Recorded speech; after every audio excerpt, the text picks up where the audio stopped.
Da lunedì 13 settembre tornano in servizio a Vicenza i nonni vigile. L'Associazione Senior Veneto si è aggiudicata la convenzione triennale per garantire entrate e uscite in sicurezza dalle 29 scuole primarie statali e paritarie della città. I nonni vigili rappresentano da sempre un gran punto di riferimento sia per i bambini sia per gli insegnanti e soprattutto per i genitori che di corsa al mattino lasciano i figli e sanno che comunque l'attraversamento è sicuro, che comunque il territorio è controllato. 45 i nonni, di cui 2 nonne tra i 45 e i 75 anni che hanno dato la loro disponibilità.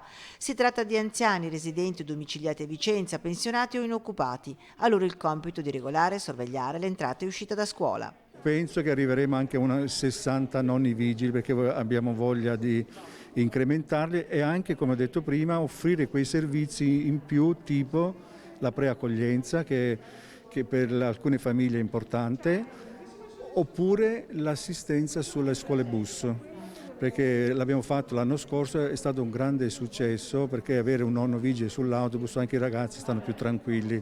Per loro un corso di addestramento con una psicologa per un comportamento rispettoso e tollerante e adeguato al ruolo delicato che rivestono. Servizio legato ad una convenzione con la polizia locale per una spesa di 100.000 euro grazie ad un contributo regionale per i progetti di invecchiamento attivo. Nonni vigili che diventano al contempo sentinelle sul territorio. Dietro alla batteria dei nonni vigili ci sarà sempre la polizia locale.